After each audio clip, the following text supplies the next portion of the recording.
If you have ever grabbed your keys just to drive somewhere at night, you're not obsessed with cars. You're using them to calm your nervous system, and psychology actually explains why. For a lot of people, a car is not just a way to get around, it becomes a reset button when life feels chaotic, or when you're stuck dealing with things you cannot fix. Your brain naturally starts searching for something you can control, and that is exactly what driving gives you. You turn the wheel and the car responds, you press the gas, and you move forward. And for those quiet minutes on an open road, the noise inside your head finally starts to fade. You're not thinking about tomorrow's emails or yesterday's argument, you're just driving. Psychologists call this restoring a sense of control. But honestly, it is just your brain finally getting room to breathe. Now think about the last time you went for a drive after a rough day. Did you even have a destination, or did you just need to move? Because the second thing happening here is freedom. Not the flashy kind, not about showing off. A quieter kind of freedom. When you're behind the wheel, you can temporarily step away from whatever is weighing you down. Movement changes the way the brain handles stress. That is why walking helps. That is why people pace when they are thinking, but in a car you get space. The windows roll up. The world stays outside. And for a little while, you're not trapped by your circumstances anymore. You're simply going somewhere else.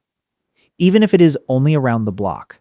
Then comes the third piece of this psychology, identity.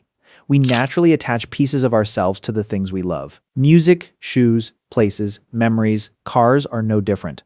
The kind of vehicle someone feels drawn toward usually reflects the emotion they are searching for. If someone wants intensity and confidence, they may lean toward something fast and loud. If they miss the past, a classic car may feel comforting. If they crave adventure, they may choose something built for rough roads.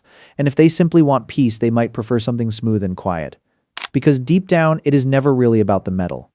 It is about emotion, about what that experience says about how someone wants to feel. And that is why when somebody damages your car, it does not feel like just an object. It feels personal, because psychologically, it no longer feels separate from you. And if you're still listening, you probably already understand this feeling, but most people never put it into words. Driving works almost like a moving meditation. You usually do not even realize it is happening. Your eyes follow the road, your hands adjust the wheel, the engine keeps its rhythm. Everything becomes steady, predictable, controlled. And that repetition does something powerful to an overwhelmed mind. It gently pulls your focus out of overthinking and back into the present moment, because it is difficult to spiral mentally while checking mirrors, watching the road, and planning your next turn. For a little while, the endless mental noise takes a back seat, and when you combine that feeling with a playlist that perfectly matches your mood, the car starts feeling like a private therapy room. Nobody is watching you. Nobody needs anything from you. You're finally allowed to just feel your emotions in peace while the road quietly carries you forward. And that brings us to solitude. Real solitude, modern life almost never stops moving. Phones keep buzzing, people keep talking, deadlines keep building.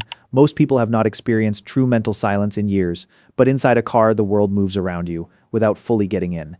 It becomes a small protected space, and for people who get overwhelmed easily, that is not just comforting, it is necessary. Sometimes a quiet drive can calm the nervous system faster than scrolling endlessly, or forcing yourself into another conversation.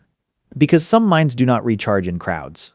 They recharge in motion. Alone but not lonely, connected to the road, while protected from the noise. And here's the part almost nobody talks about. Memory. You're not only attached to the car itself, you're attached to what happened inside it. That first late-night drive where you finally figured something out. The road trip where you laughed until your stomach hurt.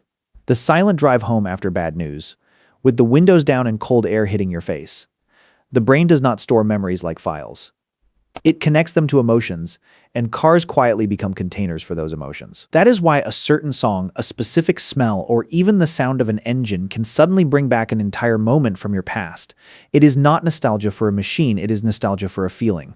So when people do not understand why car lovers care so deeply, they are missing the real point. Because it was never only about horsepower or paint or appearance. It is about what the driver's seat allows someone to feel control when life feels unstable. Freedom when life feels heavy, solitude when the world becomes too loud, movement when you feel emotionally stuck, and clarity when your mind refuses to slow down.